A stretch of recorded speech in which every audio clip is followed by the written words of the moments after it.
So that's fascinating.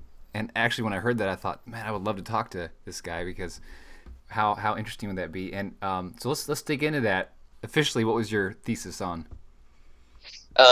It's titled Optimal. I think we just titled it Optimal Pace Strategy in the Marathon, but it was more pace profiling in the marathon. We dug into finishers of the St. George Marathon, which is probably the biggest marathon in Utah.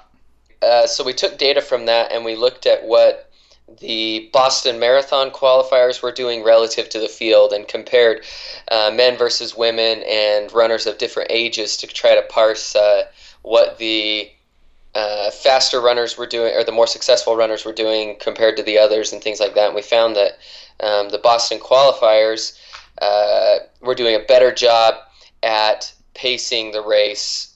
They were starting relative to their average pace slower at the beginning and then finishing the race faster, whereas the more average runners were going out too hard and having to slow over the course of the race.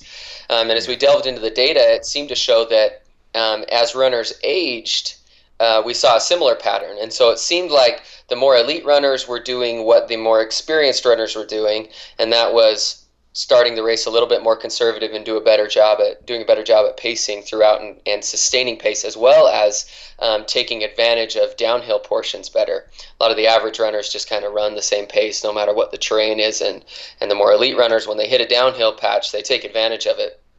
It was also interesting to see that women seem to naturally do a better job at pacing than men, but that might not surprise as many people. Yeah.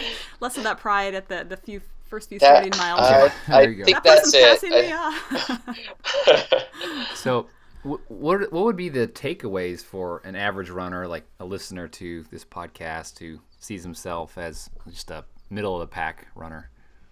Well, I think certainly for first time runners, it says be conservative with your starting pace. The marathon's a long ways, and it's going to beat you up throughout. I think the more seasoned runners, ultimately, I think looking at data has to be very tempered by your experience and what you know in your body and trusting your body. And I always kind of have what I feel as the trump card.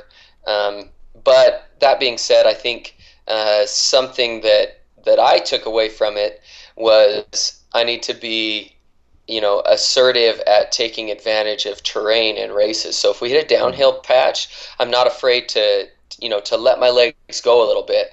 And that doesn't say go screaming down and damage up your quads and stuff because you have miles of race left. But I think to not be afraid of saying, hey, this is a downhill portion. I can kind of sneak a few seconds in here if we take advantage of that. And similarly for uphill, recognize that when you're going up a hill that, to keep that heart rate the same, you're going to slow down a little bit, and that's okay.